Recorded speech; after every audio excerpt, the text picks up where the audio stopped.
Welcome back. Next up is Dr. Christopher Kunz with CA failures and the future of web authentication. This talk will summarize the events which transpired last year and show which alternatives are currently in the making. Christopher? Yes, thank you. So welcome everybody to the CA bashing session. I think it was introduced like that before lunch. A couple words about me and my company, the usual plug. My name is Christopher Kunz. I did some studies in security and distributed systems the last couple of years and had to do a lot with CAs and PKIs in that regard. And I'm one of the authors of the German book PHP Sicherheit. I work for a small company that offers hosting and cloud services in a data center in Frankfurt, and incidentally we also sell certificates, but that doesn't make this talk less of a bashing talk. So I'm going to talk about the current CA system that we use to authenticate encrypted traffic on the web right now, and how you, like every one of you, trusts the Chinese government to do that, and why these CAs are currently more or less a point of failure for the whole encrypted or the whole confidential part of the web, and that's pretty much the part where the money is earned. And of course I'm going to ask you and myself if we can still trust the CAs like they exist now. And we are going to see if there's alternatives to the CA system to make it less catastrophic if one of the CAs or multiple of them fail or break somehow, and how we can end the reliance on CA organizations, and how we can combine different secure protocols to increase security as a whole for SSL. So a couple basics first. I'm going to jump really fast through those because I think I'm not telling you anything new.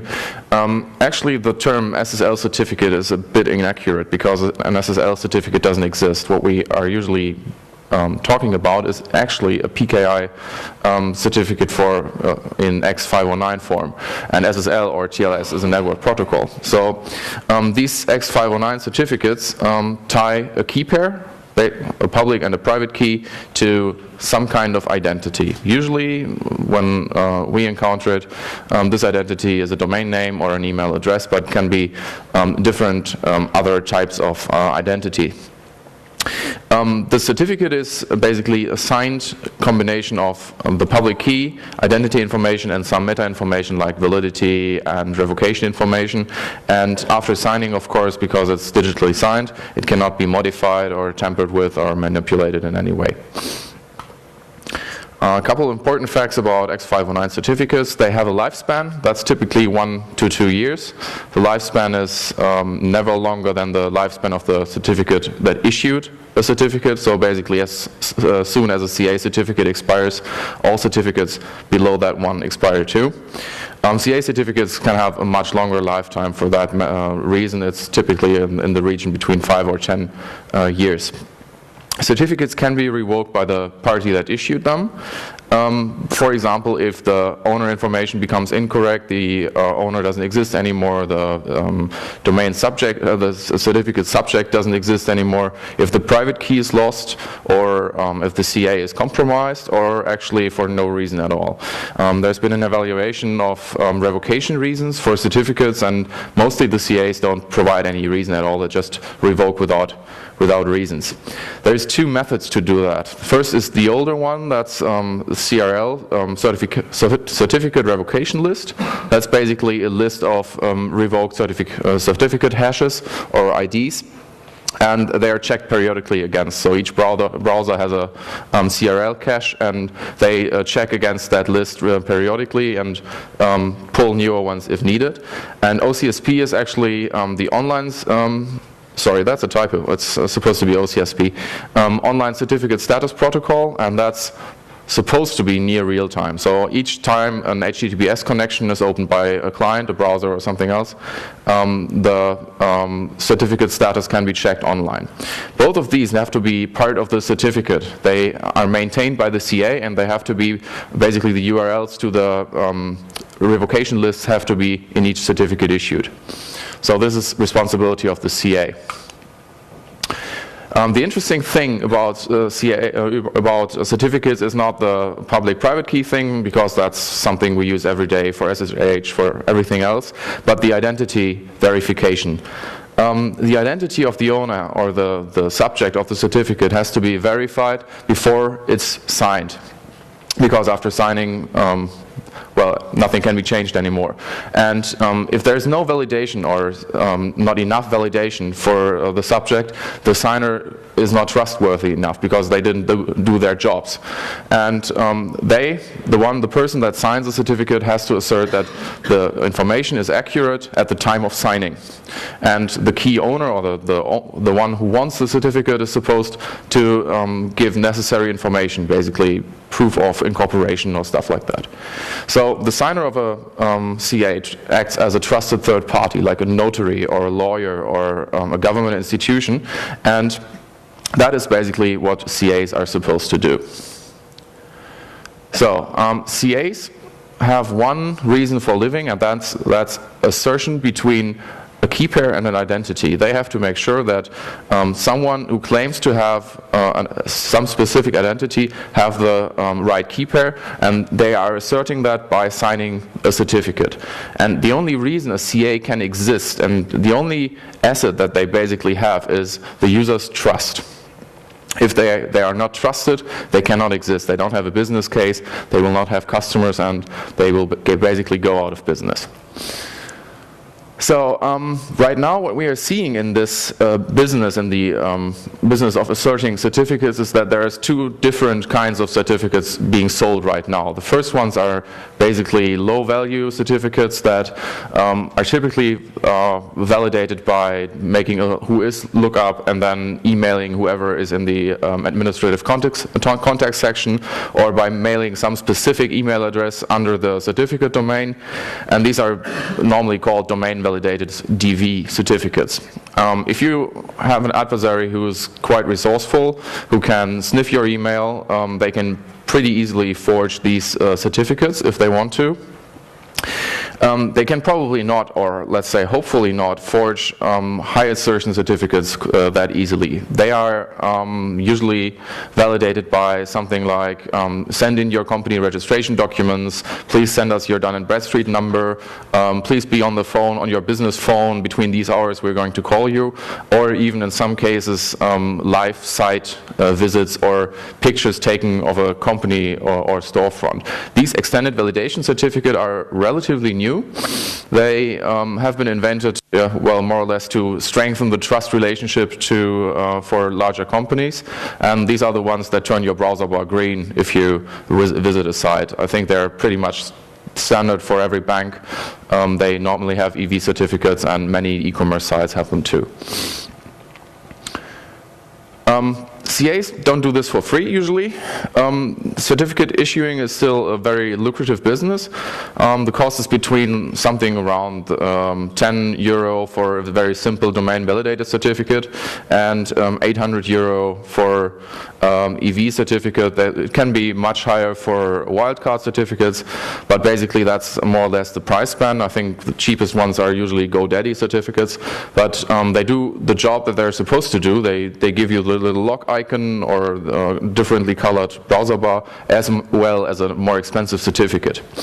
And because this is a yearly price, that's a nice recurring revenue for the CA. That's good for the books, and it's relatively little effort. It can be automated to a degree. Sometimes it's more automated than it should be, but it's not a task that requires much configuration or administration work by the CA's behalf. There's quite a couple of CAs. We're going to see how many exactly there are right now. The big ones are Thought or VeriSign, which used to do all kinds of things from domains to ringtones, and the CA branch has been bought by Symantec in 2010. Other players are Komodo, and of course governments, universities, and different corporations run their own CAs. So we all trust these CAs, but actually I don't think we trust the CAs per se. We trust our browser vendor. We trust Mozilla or Opera or Google to have a good idea which CAs to trust and which not to trust.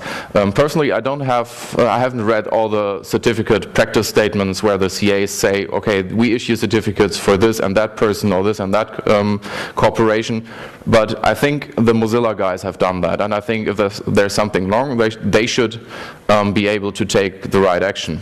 So for the end user, for the person, for my mother, for example, or my father, basically if they do e-commerce or they send personal data over the net, I would tell them to look for the log somewhere in the browser, in the status bar or in the URL bar. And the display of that log, that has to be reliable. If the log is there, the connection has to be secure. That's basically the requirement, and that's something the browser vendors have to do. Browsers have different measures for storing that CA information. Some have their own trust stores, like Mozilla. Some use operating system trust stores, like, for example, Microsoft Internet Explorer and Safari. And there is some kind of lobby organization community for browser vendors who want to interact with CAs, and that's the CA Browser Forum. Members are, of course, a lot of commercially operating CAs and the big browser vendors, and as a representative for the Linux community, there's KDE. Many Linux distributions now use the Mozilla Trust Store to store their CA certificates, so they have basically delegated the decision which CAs to trust to Mozilla. And to be included in a trust store, generally you will have to follow and meet specific rules and requirements to operate as a CA. These requirements are that you have been audited either by the Web Trust program for CAs, or you're in compliance of one of two different ETSI standards. And of course, compliance is always it's always necessary to be audited, so that's mostly expensive, very time consuming. You have to have people dedicated to the auditing process, and many companies probably don't see a business case for that. So if you don't want to issue 1 million certificates per year, it's probably not worth it to be audited by the Web Trust program.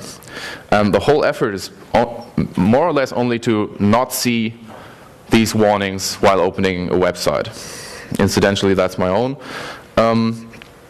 But these warnings, I think you have noticed in the last 5 or 3 years, have become much more obtrusive. They are much more annoying. It's not just one click and then the warning is done with, but I think for Firefox it's currently 5 or 6 clicks before you can override a certificate warning, and that's with a good reason, because this is the only thing that stands between a client, a user, and the man-in-the-middle attack that might be performed by a hotel owner or a telecom or a government. If you are someone who wants to issue certificates, a corporation or some kind of other institution, and you don't want to be audited, you might just say, okay, we don't want a Web Trust audit. It's too expensive for us. We don't have the manpower to do the audit. We are not really sure that we are actually Web Trust compliant or can be compliant in the near future, and we don't want to give the auditor or the auditing companies recurring revenue. Still, there might be a case where you need to issue valid and universally trusted certificates for your customer web servers. If you're a big hoster and you don't want to feed Thought your money, that's basically the GoDaddy route. Or for internal machines that are not reachable over the internet and that cannot receive a CA issued certificate because it's not verifiable that they even exist, or only for spying on your employees if you are a company that restricts internet usage within the work time. Solution for that would be to buy a sub-CA certificate. Sub-CA certificate is a special certificate that is signed by a CA, like any other web server certificate, but it can itself issue certificates. So you can use that certificate to issue more certificates. If you envision a PKI as a tree, you're now not a leaf, but you're a node. You can have as many leaves as you want, and you can issue the valid certificates for every domain, for everybody. There is no technical limitation in place in the PKI or X509 that prevents you from issuing a certificate for, say, google.com or something. There's only contractual obligations between you and the CA who sold you that sub-CA certificate, and that, of course, that might cause issues. Because there is a very, very big community of CAs and sub-CAs. Actually, this is a map of them, or it's 1/4 of the map. There is currently about 650 different organizations that can issue certificates that your browser trusts, in case your browser is Firefox. The numbers are more or less the same for all three browsers. They differ by about 15% or something.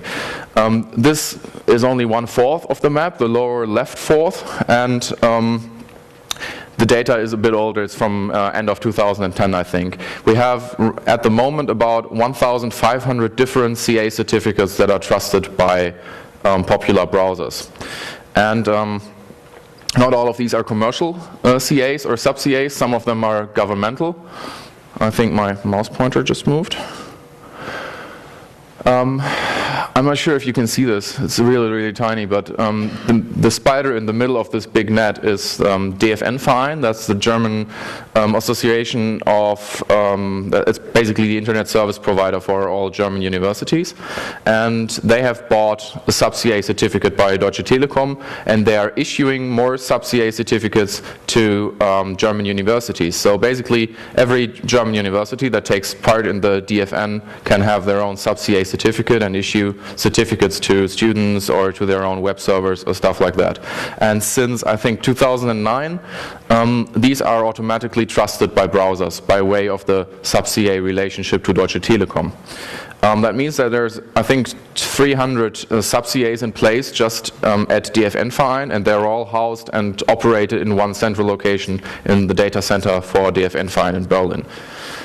This is a very interesting case because it has been consistently talked about in the browser community, and it has been consistently challenged as being not technically valid or not secure enough, and it has always been validated by the Mozilla people as being a valid solution.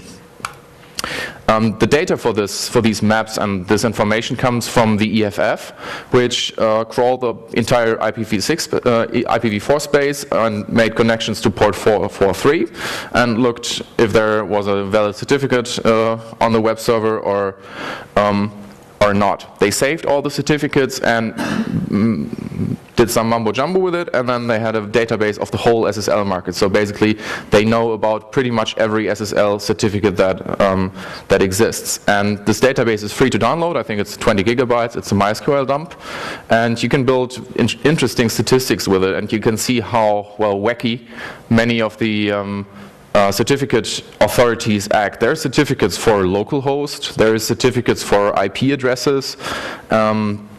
There are certificates for things like mail.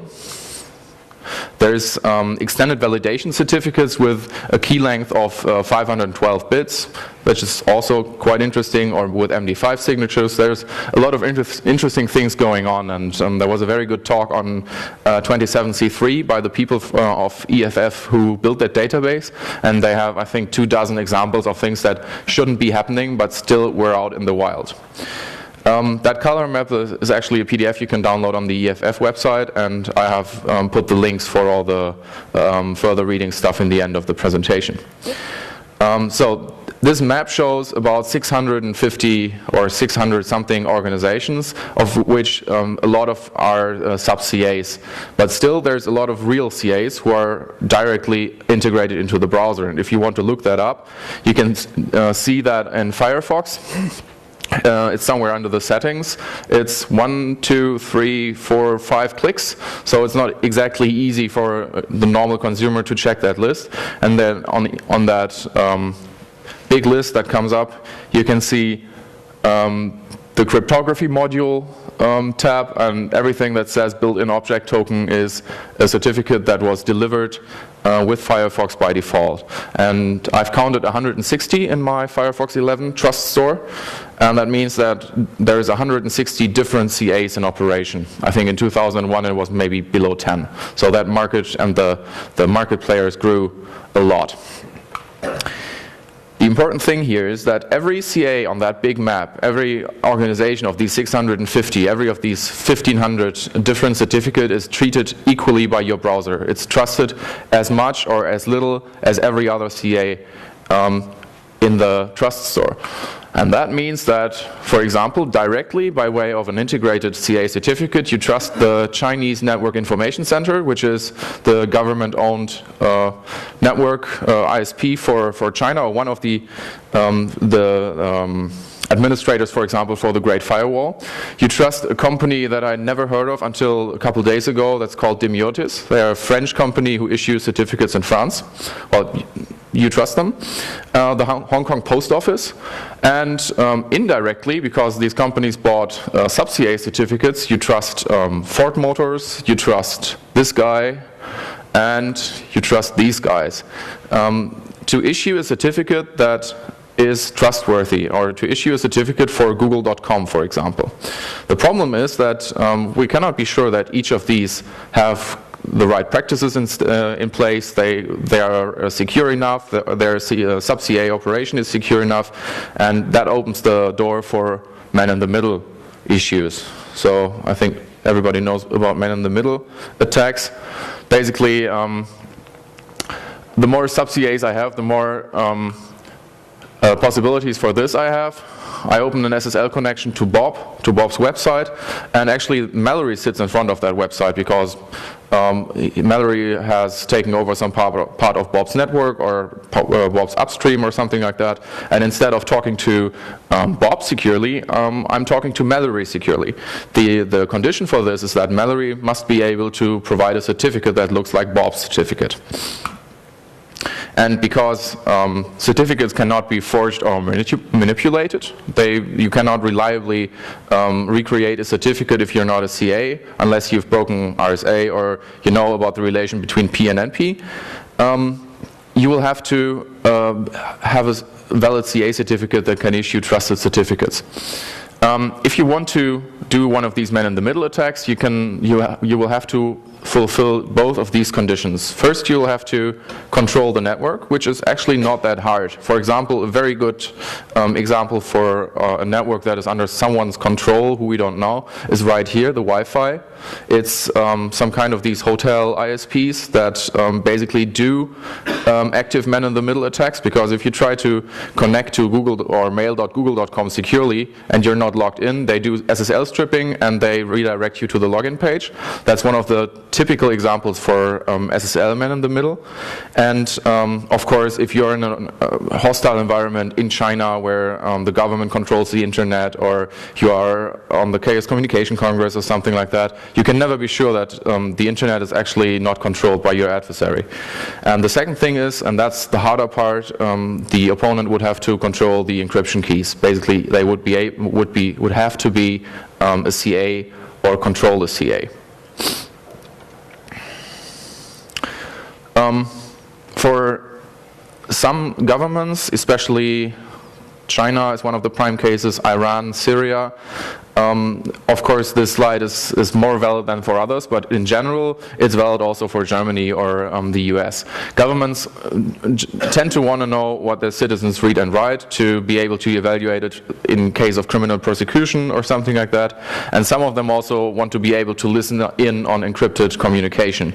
So that's either in an unlawful way because they want to oppress people, but in a democracy or in our government situation, that's called lawful interception. So if someone builds a criminal case against you, they want to read your email and they want to intercept all connections from you to mail.google.com, and that's the case in Germany and the US as well as in China or Iran.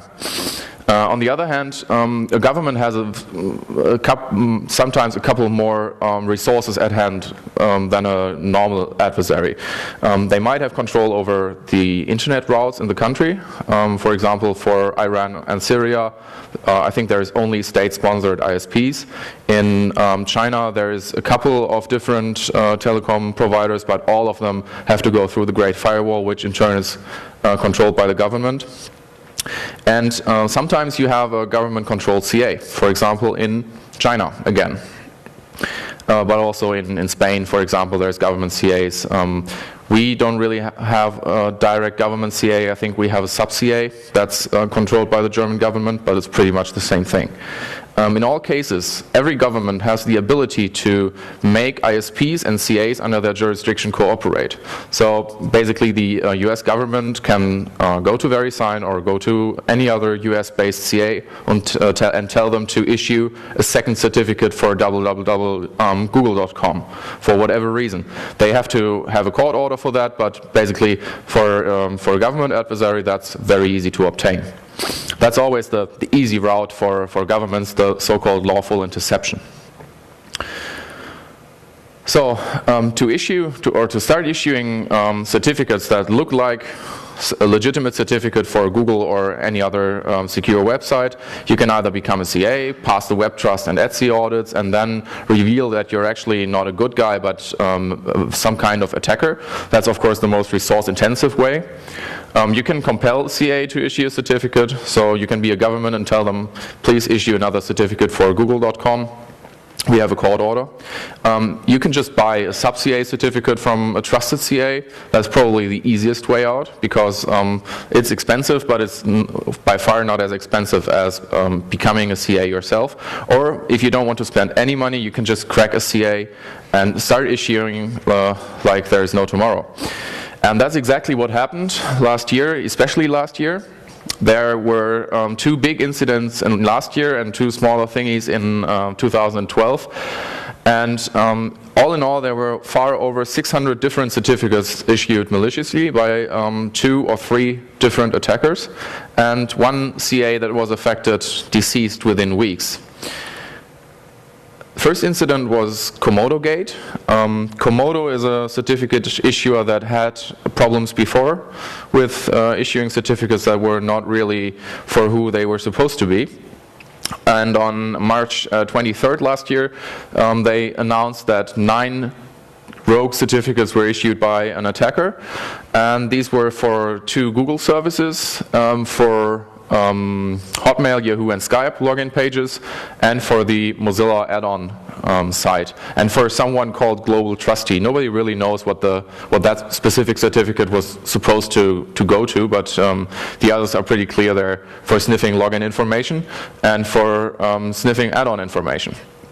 That actually only adds up to 7 certificates if you've counted. That's because the Yahoo certificate, login.yahoo.com, was issued 3 times.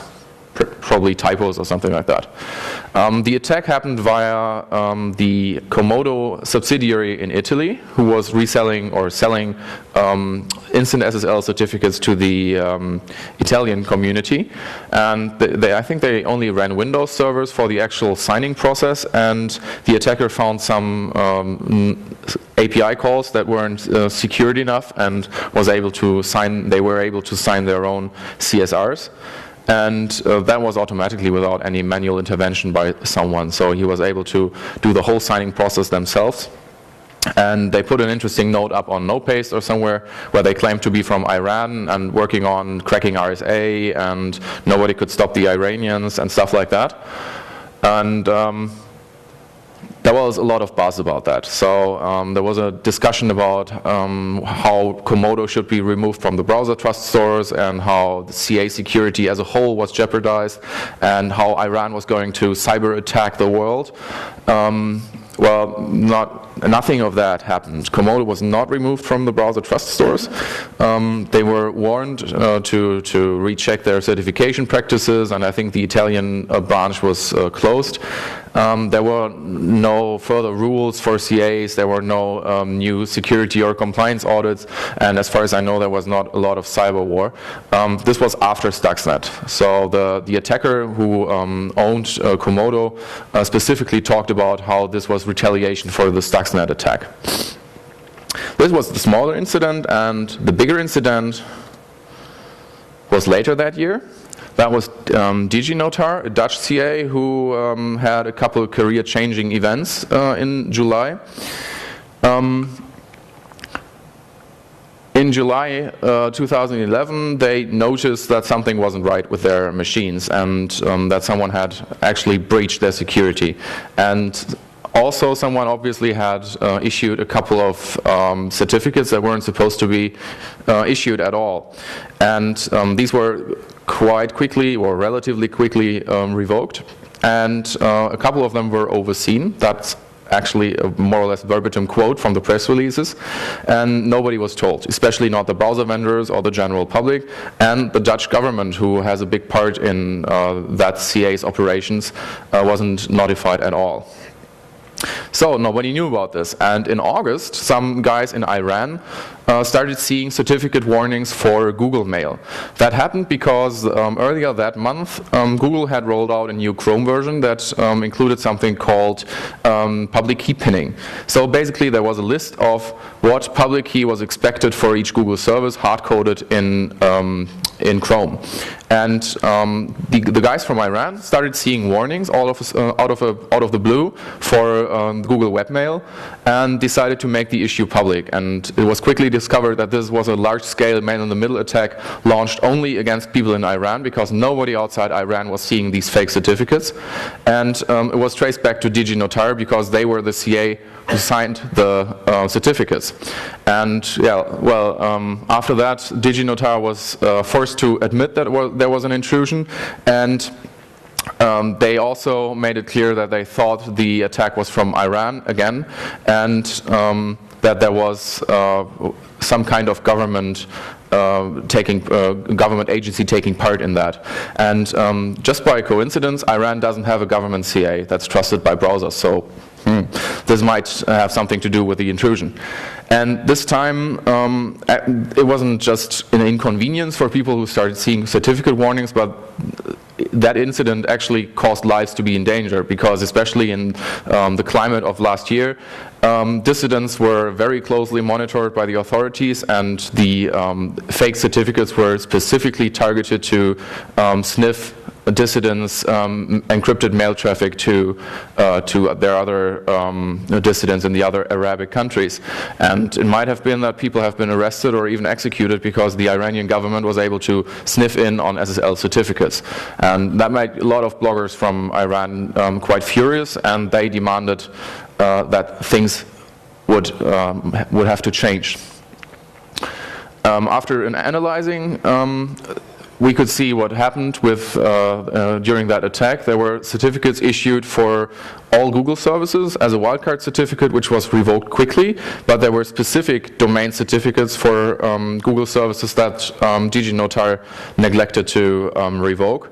There were a lot of extended validation certificates issued, and certificates for the Tor project, which is of course actively used by dissidents worldwide to communicate securely, for WordPress, for their update site, for example, and for the Mozilla add-on site.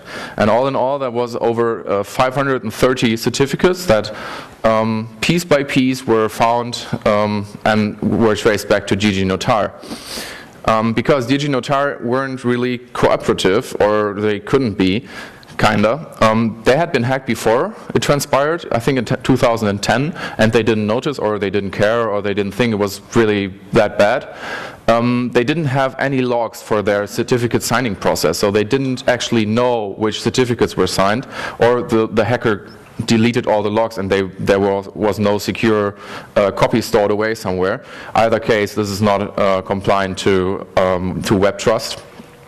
But it made DigiNotar say, well, we don't know which certificates were issued, we can't help you with that. And also, we cannot really revoke them because, well, many of our certificates don't have revocation information. So they not only did they neglect to have a database of all issued certificates, but they also didn't offer a possibility to revoke them. And that kind of made the browser vendors a bit furious. And it made people in the Dutch government furious too, because DigiNotar was a participant in the PKI overhaul. That's a state-run PKI for things like health insurance, I think, and for ID documents. So it's basically the government of the Netherlands giving you a certificate. That PKI was also affected by the breach, and the Dutch government started taking over the whole operation at DigiNotar pretty soon. And the browser vendors reacted quickly too. They issued emergency updates through the board that removed the DigiNotar CA certificates completely from the trust store, and within 3 weeks DigiNotar filed for bankruptcy. So they went out of business 3 weeks after the incident, and their mother company Vasco, who also manufacture, I think, something like RSA tokens, security tokens and other security solutions, issued a press statement that said, well, our core business was not breached, and the DigiNotar incident was contained, and they didn't have to fear any consequences. The other CAs in the trust stores were all asked to re-audit their security and to provide information about their operations in a very detailed questionnaire that was authored by the Mozilla people. And these were especially affected because their add-on site was targeted twice in both of the last year's attacks. That's because having a valid certificate for addons.mozilla.org enables you to install add-ons that contain malicious code in a process that looks like they come from Mozilla directly. And it also enables you to block privacy add-ons by invalidating their signature. And so the Iranian government could install some kind of sniffing plugin in the browsers of dissidents, and they could also block things like Tor plugins and stuff like that. There is not really a way around that, or something that Mozilla could have done better to avoid this, apart from using their own CA and hard-code it in Firefox, the CA certificate. But that only works in some kind of walled garden where everybody or every add-on developer has to go past you and has to have their app greenlit by you, like Apple does, for example. Mozilla decided to not do that. The third incident was this year, 4 or 5 weeks ago, and it shows how the whole sub-CA business, which is basically a money-making business for the CAs, is very dangerous. There was a company called, or there is still a company called Trustwave, who are in the browser roots and who are CA, a pretty big one. And their main business is selling sub-CA certificates to companies. And one of these companies, one of these customers used this sub-CA certificate to issue certificates for mail.google.com or whatever, Facebook or stuff like that, and they fed those certificates into their data leakage prevention system, which sits at the network border and looks for people emailing internal documents or putting company secrets out in the open. And after that transpired by someone who I think it was an employee who took his work laptop home and started seeing weird things. There was a lot of criticism, and there was an initiative to remove Trustwave from the Mozilla store. Actually, the guy who did that initiative by filing a bug ticket at the Mozilla bug tracker is from Nuremberg. He works for Norris Networks.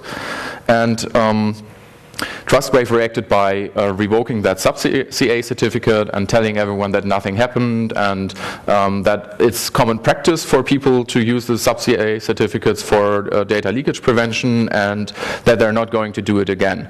And the Mozilla and CA browser forum people, they issued a very, very stern warning to the CA community, but effectively nothing really happened. So if you're paranoid, you might think that the CA browser community is some kind of a cartel that basically tries to not hurt each other. For us, the users, we are between a rock and a hard place, because we know some CAs are really incompetent. DigiNotar, for example, they did not show any sign of competency to issue certificates. Some are greedy, like Trustwave. I would say the whole sub-CA business is born out of greed and out of the need to address a corporate market. And some might be outright malicious. For example, I wouldn't say that CNNIC has my trust. So the question is, why in the world are we trusting these guys? And we all are. I don't know any single person who has manually removed certificates from their browser trust store. That is because we don't have a better idea, or there is no better solution out there. And we can't just stop communicating encrypted over the web. That's just not possible. We cannot switch to only using self-signed certificates without any CA intervention, because these are susceptible to man-in-the-middle attacks. Basically, if I have a self-signed certificate for my domain, you can go ahead and issue a self-signed certificate for that domain too. There's nobody stopping you from that, because there's no way of identifying which certificate is the correct one. They are both self-signed by someone and pretty much worthless in terms of identity information. And identity verification, especially for large-scale business, is a very important factor. They want to have a green browser bar, and they want their customers to reliably know that they are doing business with the Bank of America and not some guy from Romania. So either the CA system needs to be fixed by routing the bad apples and making everything a bit tighter, or there need to be alternatives. And I think we have seen as late as this year that the CA system is not going to fix itself or to be fixed magically, so there have to be alternatives. Google introduced some of these in Chrome last year. One of them was responsible for finding the GG Notar attack. And there's actually two different add-ons to Chrome that facilitate or improve SSL security.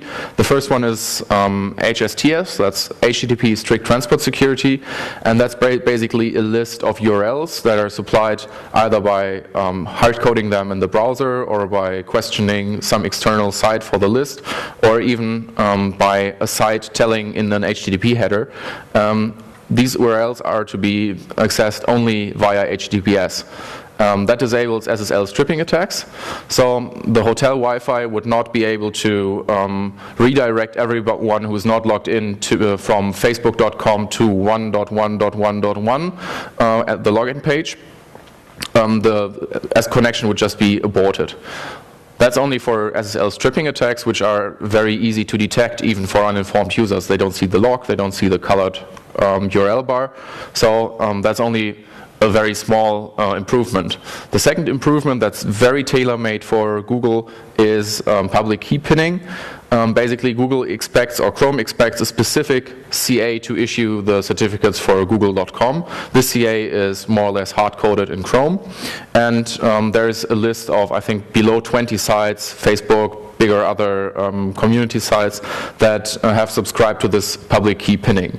The question is, how well does this scale into, let's say, 200 million different URLs, or let's say 1 billion different URLs? Both of these approaches are mainly addressed at Google and Google customers. That's why they were in Chrome first, and they were for Google sites first. And I doubt that they are universally usable, because they just won't really scale into millions of sites. We currently have around 2 million SSL certificates issued and valid, and that is the number that everything would have to scale back to. Another approach is called DANE.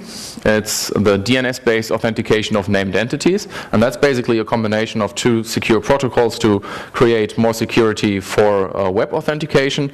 There's an IETF working group on that, and their idea is to tie certificate public keys to DNS entries. So there would be a specific resource type. In this, I think the draft says CAA, and in that resource, there would be a certificate public key, or even a digital certificate for the domain example.com in this case.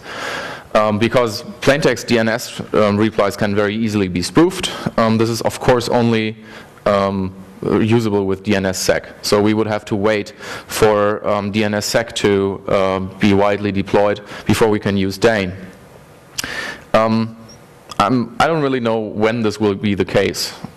We have DNSSEC in the root zone for Germany, but I don't think it's really widely deployed across the board with all ISPs worldwide. So with the DANE approach, we would have to rely on an external project, an external deployment to improve security for SSL. A more viable approach is Convergence. The thesis here is that the CA system as a whole is completely broken and it should not be fixed. It should just be cast away and something else should take its place. And so this something else is self-signed certificates. And wait, self-signed certificates are susceptible to man in the middle, aren't they? Yes, they are. That's why the Convergence project checks them from different angles and validates them a different way than we currently do. And the goal is to make man in the middle against self-signed certificates impossible. Currently, there's a Firefox plugin that can be downloaded and used for that project, and it works fairly well in specific circumstances. The principle is that while an SSL handshake, let me take the mouse pointer, while an SSL handshake is done to somesite.com, the certificate is transmitted, that's normal, and also the certificate's fingerprint hash is transmitted. And the client who has installed Convergence asks 3 other servers, they're called the notaries, to make SSL connections to somesite.com.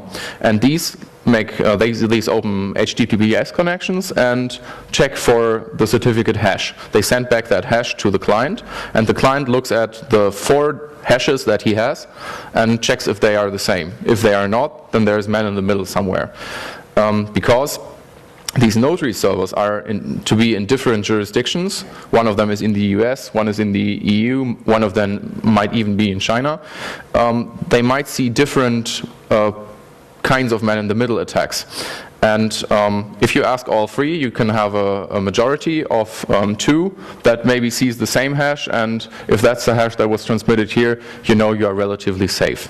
So basically, you start asking an external source what they see, if they see the same certificate that you do, and if they do, you can be fairly sure that there is no man-in-the-middle involved.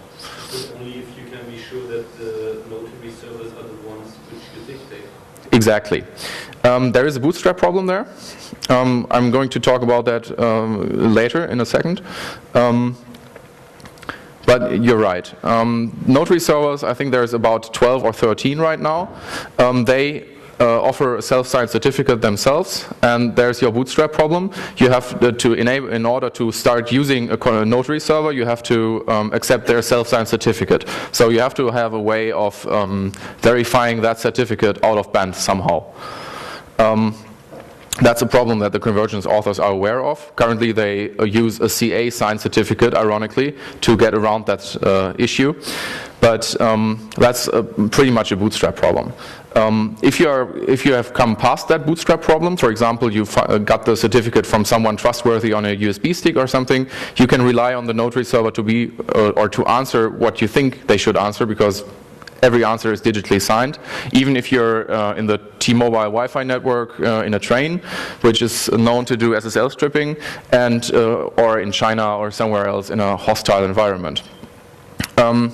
The requests to the notaries to check for specific certificates are encrypted, so someone who passively sniffs on your network cannot build a surf history for you, and you can randomly only select 1 or more out of n notaries if you choose to do so. So the notary servers themselves cannot build a history of where you surf to. But if you have the man in the middle, not on my side, but on the side of the service provider, on the server, the ISP, for example, all of those notaries will get the same certificate regardless where they come from. And it's always the wrong one. If there is a man in the middle sitting directly in front of the server that you are trying to connect to, that's an issue that Convergence cannot fix. That's right. Convergence is destined, or it's supposed to fix issues with local ISPs, with some kind of man-in-the-middle attack against the whole country's population. The issues that we have seen in Iran, but not issues that are very local to the target server. That's not easily fixable. The notaries themselves, you can make them do different things. Right now they open an SSL connection and return the hash that they see to the client, but you can rewrite the notary servers to check for existence of a certificate in the SSL observatory, or check some kind of history if the certificate has recently changed, or check RIPE entries, DNSSEC entries, or stuff like that. So you're not limited to the very basic approach of checking and by doing an HTTPS connection. Someone could also build an extended validation notary server if they wanted to. There's a couple other attacks apart from placing your man-in-the-middle attack directly in front of the server in question. Someone could just start denial of service on the notary servers. Okay, you mitigate that by having a lot of notary servers. A government could reroute or block all the requests. Well, that's another denial of service issue, but in that case SSL handshakes just fail. The victim would not be able, or the client would not be able to open SSL connections anymore, but they would notice that something's wrong. And the most interesting scenario would be running notaries themselves that always return the result that the client expects, but actually do not are actually controlled by the government or by some kind of adversary. But because everybody would know about these, they would be in the Convergence configuration or somewhere else, the community would probably single these out pretty quickly. There's a couple of issues with Convergence, and the biggest one is it makes SSL slower. So the Google people are very keen on making SSL and HTTP in general very, very fast, and much faster than it is now. But Convergence right now makes the SSL handshake a bit slower because the client has to wait for additional answers from the notary servers before actually performing the full handshake. There's no support for X509 client certificates right now, which is a showstopper for some companies. And there's some border cases for open Wi-Fi's with captive portals. These are the login pages that we are seeing in the hotel. They do SSL stripping attacks, and that's something that Convergence detects as a man-in-the-middle attack, which it basically is. There's also no verifiable identity information because we don't have any CA signed certificate. And some load balance sites used different certificates on different parts of their site. So it could be, I think it was Facebook, that used certificates issued by two different certificate authorities for different locally load balanced parts of their website. So users in China would see, or no, China's not a good example, users in Texas would see a different certificate than users on the East Coast of the US. And that triggers warnings in Convergence because Convergence sees different notary replies from the West and the East Coast. One more question, why is it a performance overhead? Because if a server is contacted once and the fingerprint of this SSL certificate is saved locally, then the notaries don't have to be consulted the next time if the fingerprint is still the same. Right. There is a cache, but for the first initial connection, there's always an overhead, and the cache expires regularly. So the performance overhead is not for every connection, but for every first connection you have an impact. This is how the SSL stripping attack looks in the hotel here. That's Mac OS warning that says, well, 1.1.1.1 certificate is not really valid. That's a typical SSL stripping attack that's also detected by Convergence.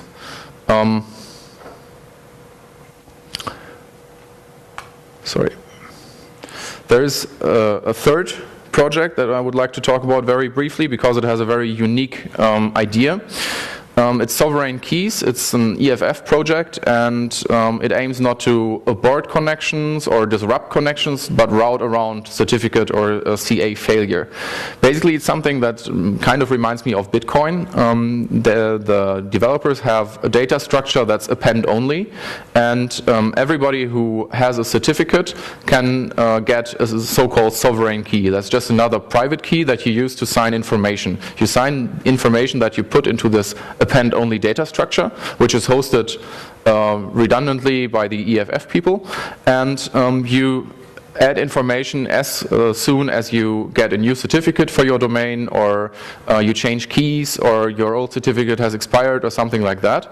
You sign this information with your sovereign key, and upon seeing a certificate for some website, you can check the sovereign key database if the certificate you are seeing is in that database. If it isn't, something is wrong. If something is wrong, you can, using sovereign keys, route around the problem. You can just stop using HTTPS and use the sovereign key hash or some kind of the key hash as a .onion address, and then make a connection to the website via Tor instead of HTTPS. This is kind of unique because it actually combines, again, different protocols and gives you a fail-safe route if you are a victim of a man-in-the-middle attack. Of course, if your local government starts blocking Tor, or your ISP blocks Tor, you're pretty much out of luck.